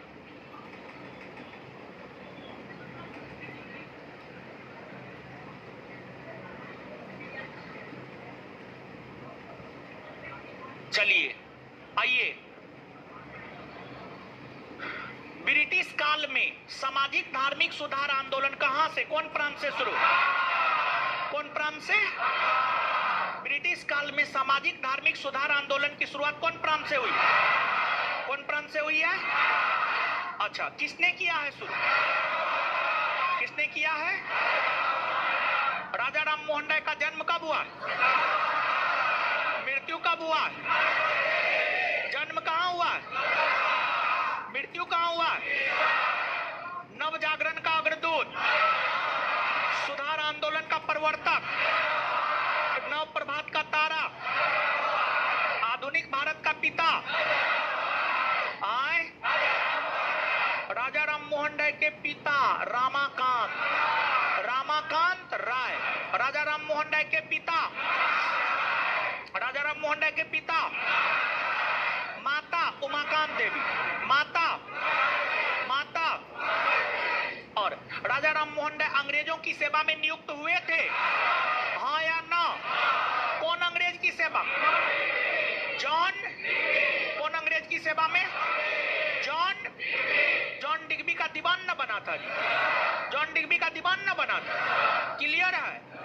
और इसके बाद राजा राम मोहन राय की भाभी सती हो गई थी ना जी, और इसी घटना ने उनको झकझोर दिया था ना जी। और इसके बाद ही सती प्रथा को समाप्त करने को लेकर आंदोलन किए, और सती प्रथा का अंत किस समाज सुधारक ने भारत में करवाया? राजा राम। किस गवर्नर जनरल के मदद से? Lord William. सती प्रथा का अंत कब हुआ? ब्रह्म सभा की स्थापना कब हुई है? किसने किया है? यही ब्रह्म सभा बाद में क्या कहलाया? ब्रह्म सभा क्या कहलाया? और आत्मीय सभा की स्थापना किसने किया? राजा राम। किसके प्रचार प्रसार को लेकर? किसके प्रचार प्रसार? कब किया? वेदांत सोसाइटी के संस्थापक कब किया? कलकत्ता यूनिटेरियन कमेटी का गठन कब हुआ है? 1800। किसने किया है? राजा राम। हिंदू कॉलेज की स्थापना कलकत्ता में कब हुई है? किसने किया है? राजा राम। राजा राम किसकी मदद से? किसकी मदद से? किसकी मदद से? वेदांत कॉलेज की स्थापना कब हुई है? किसने किया है? राजा राम मोहन राय किस मुगल बादशाह का समकालीन? अकबर। किसने राम मोहन राय को राजा की उपाधि दिया? राजा राम मोहन राय किस मुगल बादशाह के पेंशन की पैरवी को लेकर लंदन गया? आए अकबर। और लंदन के कौन शहर में राजा राम मोहन राय का निधन? ब्रिस्टल में। कब? आए राजा राम मोहन राय के निधन होने के बाद अस्थायी तौर पर ब्रह्म समाज का नेतृत्व किसने संभाला? रामचंद्र। और अस्थायी तौर पर तत्व रजनी सभा किसने स्थापित की? यही संगठन आगे चलकर क्या कहलाए? तत्वबोधनी सभा की स्थापना कब हुई? 1800। तत्वबोधनी सभा के संस्थापक देवेंद्रनाथ। अच्छा, तत्वबोधनी सभा के संस्थापक। तत्वबोधनी सभा को लोकप्रिय बनाने हेतु तो देवेंद्रनाथ टैगोर ने कौन सा पत्रिका निकाला? तत्वबोधनी। और इसके बाद देवेंद्रनाथ ठाकुर ने 1850 के दशक में किसे ब्रह्म समाज की बागडोर दे दी? केशव चंद्र। और केशव चंद्र सेन को आचार्य की उपाधि किसने दी? देवेंद्रनाथ। केशव चंद्र सेन को आचार्य की उपाधि किसने दी? देवेंद्रनाथ टैगोर ने दिया। और ब्रह्म समाज में कितना बार विभाजन? कितना बार? पहली बार, दूसरी बार। और ब्रह्म समाज में जब पहली बार विभाजन हुआ तो ब्रह्म समाज दो भाग में बटा ना जी? कौन कौन? भारतीय ब्रह्म समाज और भारतीय ब्रह्म समाज के नेतृत्व कर आदि ब्रह्म समाज के नेतृत्व। और भारतीय ब्रह्म समाज में विभाजन कब हुआ? कौन सा ब्रह्म समाज बना? साधारण ब्रह्म समाज के नेतृत्व करता। अच्छा, ब्रह्म समाज में जो भारतीय ब्रह्म समाज में जो विभाजन हुआ था वो 1872 में पारित हुए किस एक्ट के उल्लंघन के कारण? नेटिव मैरिज एक्ट या ब्रह्म विवाह? नेटिव मैरिज एक्ट या ब्रह्म विवाह का उल्लंघन किसने किया? और इसलिए ना जो है भारतीय ब्रह्म समाज से अलग होकर के साधारण ब्रह्म समाज बना। बात क्लियर है? आगे बताइएगा। तोहफातुल मुहाबदीनी, मिरातुल अखबार, संवाद को मोदी किसकी रचना? प्रज्ञा का चांद। राजा राम मोहन राय। और इसके बाद जो है जूड़ी अधिनियम का विरोध किसने किया? राजा राम। इतना बात क्लियर है? एगो बात नोट में ना है, यही जूड़ी अधिनियम वाला, और ये बड़ी महत्वपूर्ण है और ये पूछा भी गया है किसी परीक्षा में, तो इस पॉइंट को आप नोट में नोट डाउन कीजिएगा। तो कॉपी है ना जी? कॉपी में लिखाते हैं ना कुछ। हाँ, तो कॉपी रखिए। 1826 में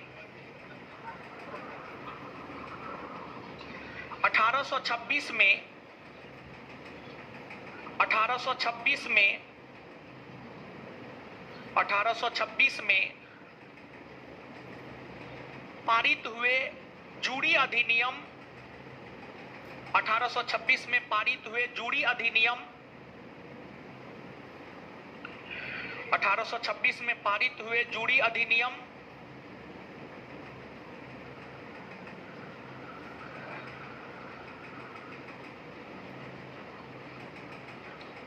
1826 में पारित हुए जूरी अधिनियम का विरोध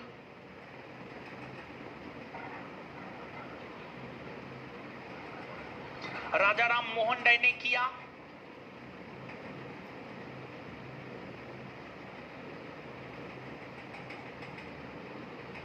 क्योंकि यह अधिनियम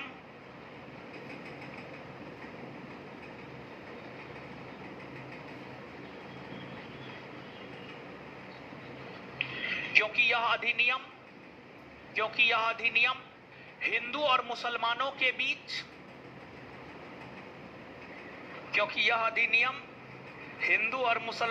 बीच विभेद उत्पन्न करता था। क्योंकि यह अधिनियम हिंदू और मुसलमानों के बीच विभेद उत्पन्न करता था। क्योंकि यह अधिनियम हिंदू और मुसलमानों के बीच विभेद उत्पन्न करता था।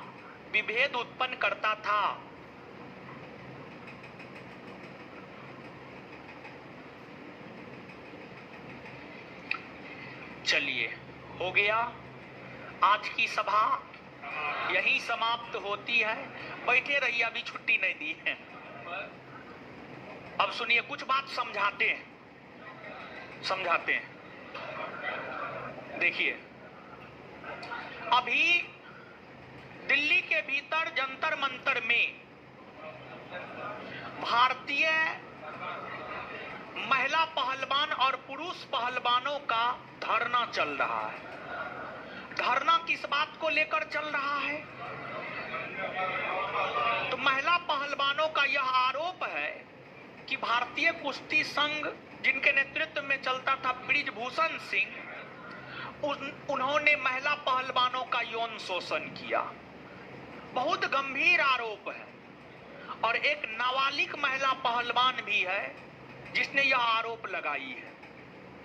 और देखिए, जो पहलवान साक्षी मलिक, विनेश फोगाट, बजरंग पुनिया, ये सब ऐसे पर्सनैलिटीज हैं जो देश ही नहीं बल्कि विदेशों में भारत की झंडा को बुलंद किया है। और देखिए, आज उनको एक एफआईआर करवाने के लिए धरना देना पड़ रहा है। ऐसा क्यों करना पड़ रहा है? क्योंकि जो सत्ता में बैठे लोग हैं, आरोप उन्हीं पर है। अगर यही आरोप किसी विपक्षी पर होता, उसके घर का कुर्की, जप्ती, बुलडोजर, फुलडोजर सब चल जाता। तो जो लोग मोदी भक्त हैं, उनके लिए इशारा है। जो मोदी पदक जीतने पर बुला करके सम्मानित करते हैं, उनको चाय पिलाते हैं, नाश्ता करते हैं, उनसे बात करते हैं, और विनेश फोगाट को कहते हैं आप तो हमारे परिवार की लड़की हैं। दिल्ली में मोदी जी है, दिल्ली में जंतर मंतर है। मोदी जी चाहे तो 2 मिनट में निपटारा हो सकता है, लेकिन जैसे कांग्रेस वोट बैंक की राजनीति करने को लेकर, मुसलमानों को लेकर कुछ भी गलत बयानी नहीं करेगा, वैसे ही जो ब्रिजभूषण सिंह है वो ठाकुर है। और जैसे बिहार में पासवान का नेता रामविलास पासवान, वैसे ही ठाकुर का नेता उत्तर प्रदेश में ब्रिजभूषण सिंह को माना जाता है।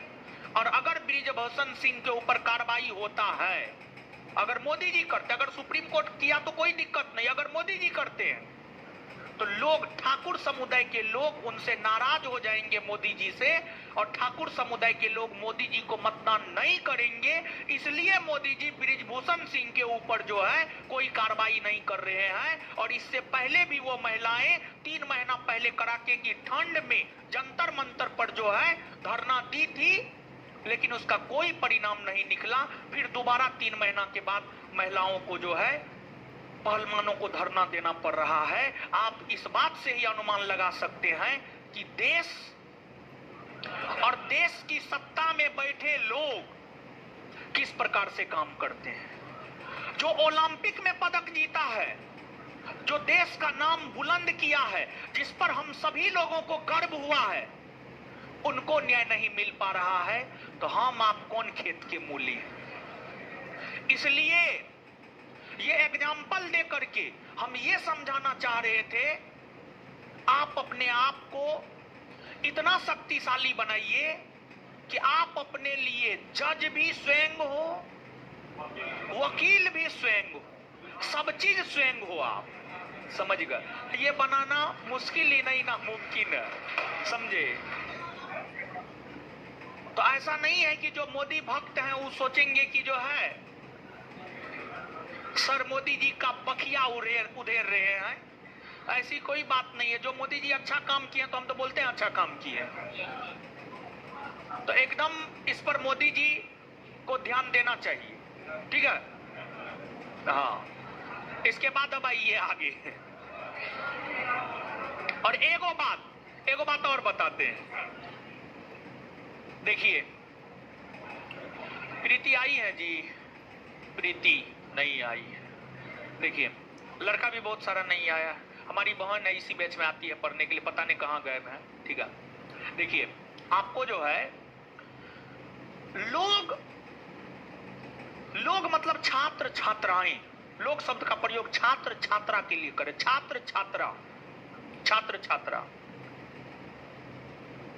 एक जगह कंसंट्रेट नहीं रह पाता है, इसलिए सफलता तुरंत नहीं मिलता है। वो चाहेगा कि हम बीएडओ कर ले, हम सीटेटो निकाल ले, हम एस्टेटो निकाल ले। वो चाहेगा हम दरोगो बन जाए, हम कलेक्टरों बन जाए, हम बैंक में पीओ भी बन जाए, हम टीटी भी बन जाए। खाक नहीं हो पाएगा आपसे, कुछ नहीं हो पाएगा, आप कुछ नहीं बन पाइएगा। छात्र सोचेगा ई मास्टर के यहां पर यहां पढ़ लेते हैं, यहां पढ़ लेते हैं, कुछ नहीं हो पाएगा, जीवन भर भटकते रह जाइएगा। एक बार कहीं पर भी, हम ये नहीं कहते कि आप हम ही से पढ़िए ना, कभी ना कहें ना कहेंगे। एक बार कहीं पर भी किसी भी टीचर से पढ़ लीजिए, रूम में बंद हो करके रगड़ करके सेल्फ स्टडी कीजिए, सफल हो जाइएगा। 72 जगह पोखने से कुछ नहीं होने जा रहा है। जितना पावर सेल्फ स्टडी में होता है ना, हम आपको बता रहे हैं, हम अपने सेल्फ स्टडी के बदौलत मास्टर बन पाए। जब सेल्फ स्टडी के बदौलत मास्टर बन करके हम सैकड़ों की संख्या में छात्रों को सफल बना सकते हैं, तो सेल्फ स्टडी पर आप एक परीक्षा क्वालिफाई नहीं कर सकते। कर सकते हैं, लेकिन सेल्फ स्टडी भी आप तब कर पाएंगे जब आपके भीतर सोचने की क्षमता, बौद्धिक क्षमता, सही गलत करने का फर्क, क्या सही है क्या गलत है, ये सब हो जाएगा तब। और ये सब होता है किताब पढ़ने से, ये सब किताब पढ़ने से होता है। तो भटकाव में ज्यादा मत रहिए,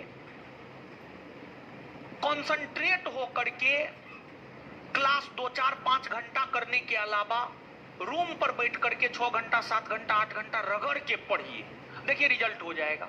समझ गए। इसके बाद कल शनिवार है, और कल जो है टेस्ट नहीं रखते हैं। काहे रखेंगे, काहे रखेंगे, कौन मुंह से रखेंगे, बोलिए ना। क्या बोल रहा है रखिए, बोलिए तो कौन बोल रहा है रखिए। उठा करके 4 गो क्वेश्चन पूछेंगे, ना नहीं याद आ जाएगा। समझ गए। काहे के लिए फालतू का हम खर्च करेंगे आप पे। चलिए एक बार फिर से मौका देते हैं,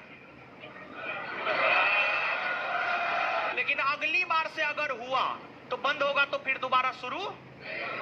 एक बार भगवानों माफ करता है, तो एक बार गलती जो है माफ है, लेकिन 7 खून माफ ना, एक के बार माफ है। तो कल शनिवार है, कल आपका टेस्ट है। जो फुल लेंथ टेस्ट चलता था वो है, और 20 गो टेस्ट हो गया है, 2000 क्वेश्चन हुआ है। कितना क्वेश्चन याद है आए? कितना क्वेश्चन याद है आए? 200। तो पहली बात, कल टेस्ट है, आइए अपने टाइम से। और दूसरी बात कि कल जो है बिट्टू सर का क्लास नहीं है, ठीक है, कल बिट्टू सर का क्लास नहीं है। आए? क्या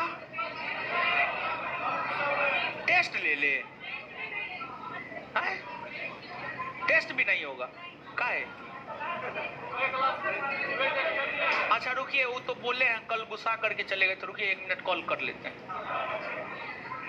आजकल जानते हैं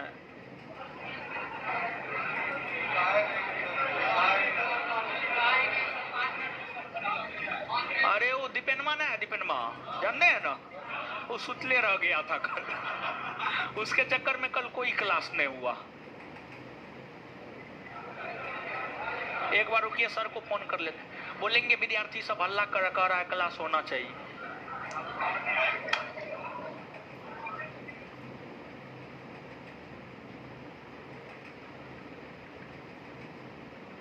ये 10 से 12 वाला में कल क्लास ले लीजिए ना। नहीं अरे हम क्लासे में अभी हल्ला कर रहा है, सब बोल रहा है। ठीक, क्लास होगा क्लास। देखिए अगर रात में मैसेज किए थे कि हम अब 10 से 12 वाला बैच में मंगलवार से क्लास लेंगे, तो कल क्लास है आपका, कल क्लास है। हम क्लास कैसे ले लेंगे, मेरा फाउंडेशन बैच रहता है, ठीक है, हम नहीं ना ले पाएंगे। तो कल क्लास है आपका, केमिस्ट्री का क्लास है, कल क्लास है और टेस्ट भी है, क्लियर है। और इसके बाद जो है सेट नंबर 1 लेते आइएगा। सेट नंबर 1 में 40 नंबर क्वेश्चन तक याद करवा दिए थे ना, उससे आगे याद करवाएंगे, ठीक है। सेट नंबर 1 लेते आइएगा। और इसके बाद होमवर्क सब दीजिए। क्या दिए थे? पूर्व मध्यकाल। अगला होमवर्क सुनिए। मध्यकालीन भारतीय इतिहास, भारत पर मुस्लिम आक्रमण।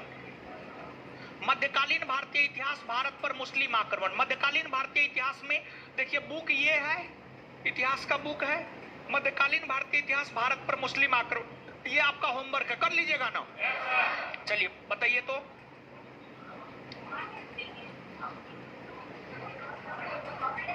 हमीर महाकाव्य में चौहानों को क्या बताया गया? सूर्यवंशी। क्या बताया गया? पृथ्वीराज चौहान को किस नाम से जाना जाए? पृथ्वीराज अल्लाउद्दौला। संबंधित किससे था? महोबा से। कहां से? चित्तौड़ के त्रिभुवन नारायण मंदिर को किसने बनवाया? राजा। अच्छा, जो आपको वीर कुंवर सिंह थे, उनका संबंध राजा भोज से था? हाँ था ना, परमार वंश से था ना। सोमपुर महाविहार का निर्माण किसने करवाया? धर्मपाल। किसने? सबसे महानतम प्रतिहार राजा मिहिर। लक्ष्मण संवत किसने चलाया? महोदया किसका पुराना नाम है? कन्नौज। किसका?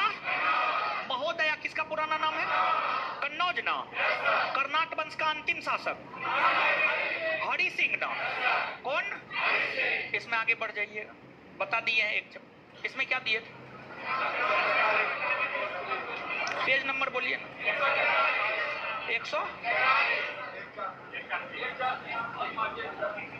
कहां से कहां तक दिए थे? क्वेश्चन नंबर 50 तक। क्वेश्चन नंबर 51 निम्नलिखित में, इसमें देखिएगा, होमवर्क सुनिएगा। Page number 152, page number 152। किताब कहाँ है? होमवर्क नहीं करते हैं? करते हैं।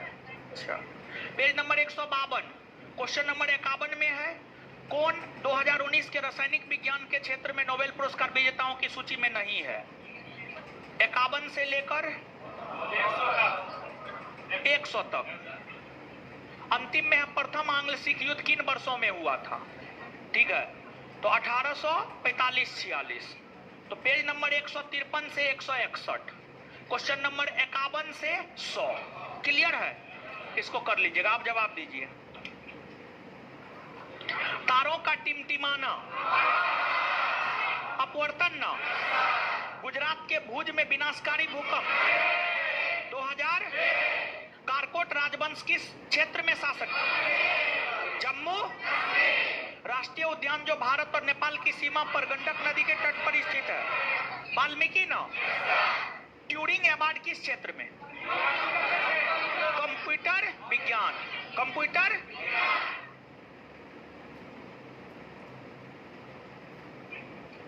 लोथल किस नदी के तट पर? भारत की पहली आर्थिक जनगणना कब हुई? 1977। कैबिनेट मिशन प्लान योजना का गठन जानते हैं? एम लक्ष्मीकांत पढ़िएगा तो एम लक्ष्मीकांत देता है नवंबर 1946 में गठन हुआ है। एम लक्ष्मीकांत देता है, आप उलट करके पढ़िएगा, समझ गए? तो नवंबर 1946, लेकिन वास्तविक तौर पर गठन हुआ 9 दिसंबर 1946। मालविका अग्निमित्रम के लेखक आए? पुनगानूर एक नाम है आए? गाय ना। 17वीं लोकसभा कितने चरण में? मित्र शक्ति किन दो देश के बीच होता है? आए? बिहार में 1857 की क्रांति का नेतृत्व करता कुंवर? विश्व पृथ्वी दिवस 22 अप्रैल। चलिए होमवर्क दे दी, रुकिए ना। अरे रुकिए ना महाराज।